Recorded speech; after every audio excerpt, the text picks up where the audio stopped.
Reporte 100. Y es jueves, espacio del Colegio de Sonora.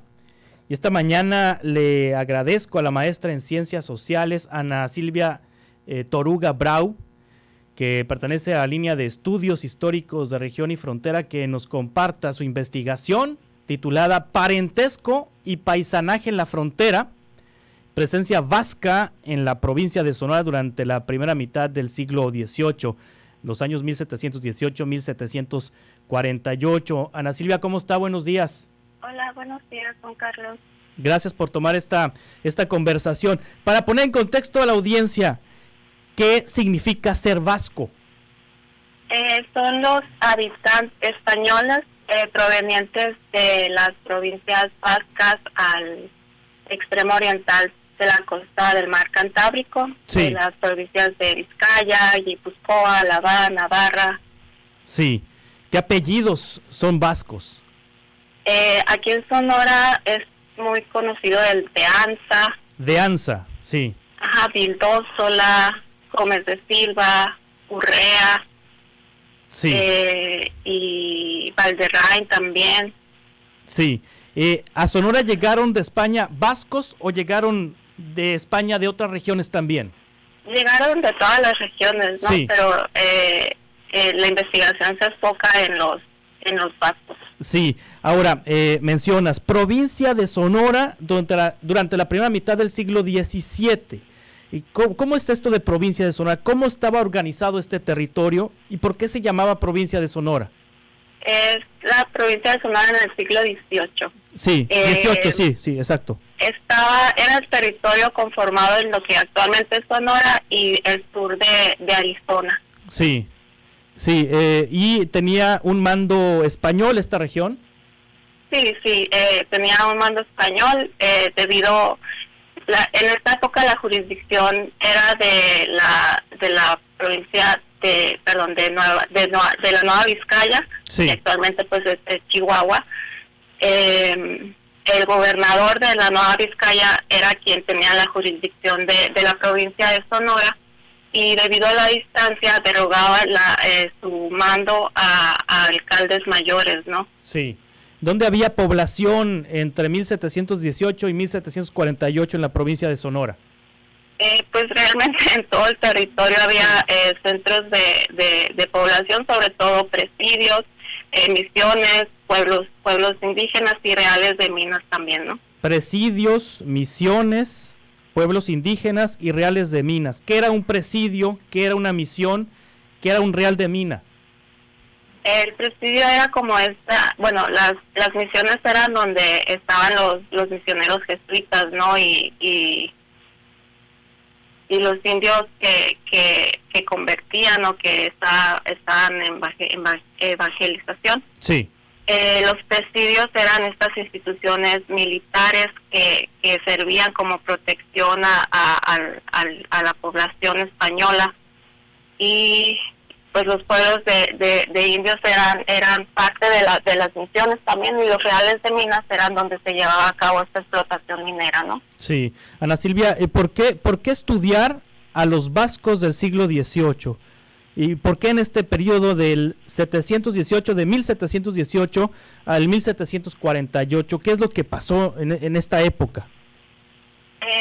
Siempre se ha reconocido una importante presencia vasca en la provincia, ¿no? Pero nunca se ha llegado a ahondar en ella.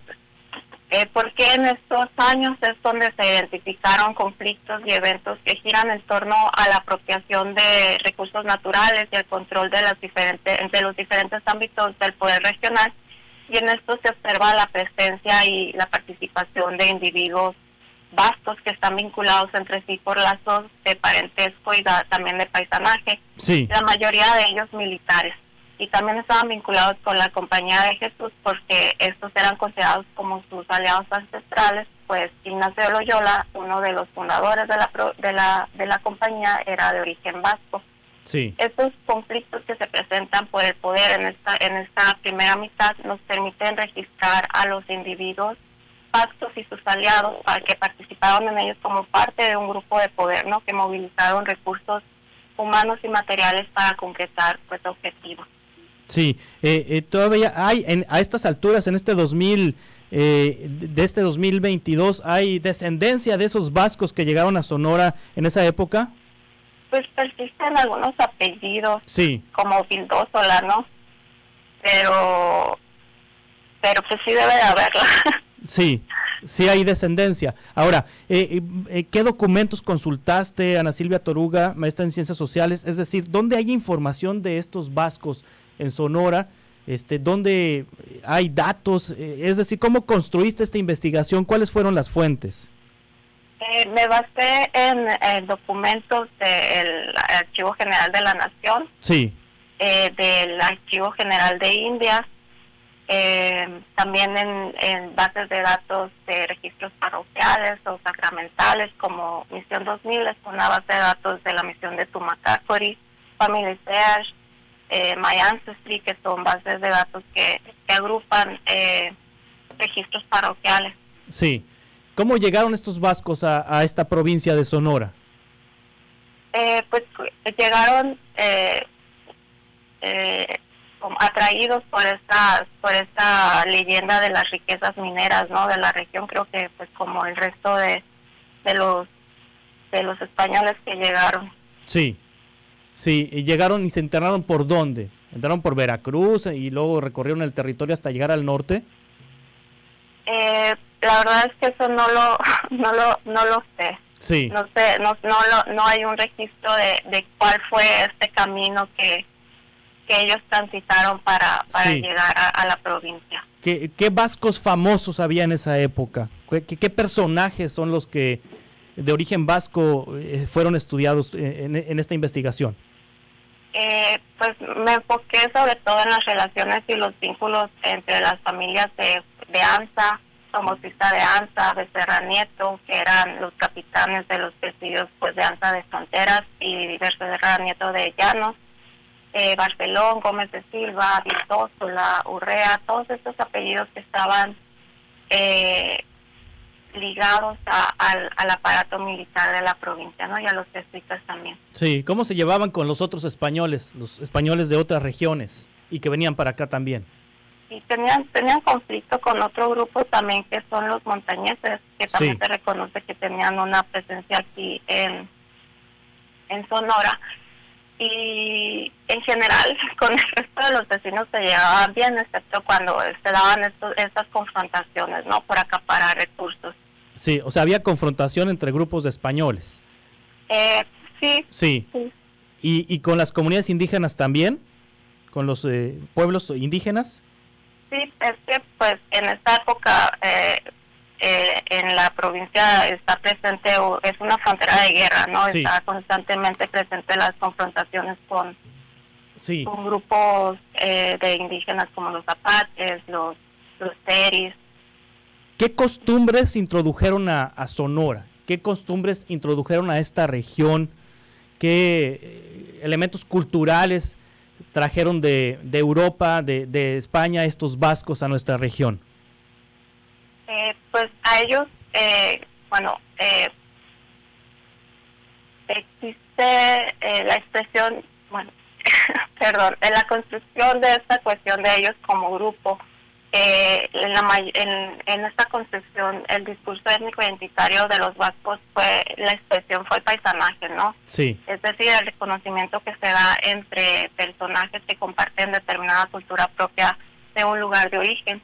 Y un elemento principal de este código social que va a brindar a los vascos de estos atributos de pertenencia que se reflejaron también que les permitieron conformar este grupo, ¿no? Fue el mito de Tubal, a quien los vascos toman como su padre ancestral, y a ellos mismos como los primeros pobladores de España, ¿no? Las costumbres y el idioma vasco van a ser entonces las más originales y que prácticamente se mantuvieron intactas a lo largo de la historia de España. De este aspecto deriva el argumento de una defensa de una limpieza de sangre, ¿no? En el linaje vasco, y esto fue utilizado como un fundamento histórico identitario para constituirse ellos como un grupo minoritario privilegiado en la población hispánica, y Sí. que a su vez les sirvió para negar a otros el acceso y oficio a las riquezas de las Indias o a los territorios a donde emigraban. Aunado a esto se observa también la devoción y el culto a la Virgen de Aránzazu, que surgió como un argumento para reforzar su pureza, ¿no? Pues la aparición de esta Virgen en un lugar de las montañas cantábricas la atribuyeron a la nación, a que la nación de los vascos fuera la más noble y antigua. Y vemos también en Sonora en esta época un real de minas que se llama Nuestra Señora de Aránzazu de Tetuaqui, ¿no? Sí. La casa fue la institución social que estructuró las dinámicas del grupo vasco en la búsqueda de consolidar el poder, ¿no? Y esto impulsa el patrimonio familiar y a sus miembros, porque sentían esta obligación moral hacia sus paisanos y familiares que los comprometió a cumplir con compromisos y adhesiones con el fin de obtener el triunfo colectivo de sus intereses. Sí, sí. Una duda, ¿por qué hablamos español aquí y no vasco? Porque si bien sí hay una presencia vasca importante en la estructura social de esta época, no fue un grupo numeroso, vaya. Sí. Ocupaban lugares o posiciones privilegiadas en la estructura social, pero no eran mayoría. Sí, tengo preguntas de la audiencia. Ana Silvia Toruga Brau, maestra en Ciencias Sociales por el Colegio de Sonora, que si el apellido López es español y Flores también. Si el apellido López es español y Flores también, pregunta Ramón. Pues creo que sí deben de serlo, López y Flores. Sí. Vascos, no son vascos. No. Sí. Ana Silvia, mi abuelo es de apellido Durazo, nacido en Granados. ¿De dónde proviene el apellido Durazo? Tengo entendido que se modificó del apellido original. ¿Es vasco Durazo? Durazo no, me parece que no. No, es una pregunta que viene desde Ciudad Obregón. ¿Esta investigación dónde la podemos leer? Está en la biblioteca del Colegio de Sonora. En la biblioteca del Colegio de Sonora. Muchas gracias, maestra Ana Silvia Toruga Brau, por compartirnos esta investigación sobre los vascos en Sonora. Ok, gracias. Hasta pronto. Reporte 100.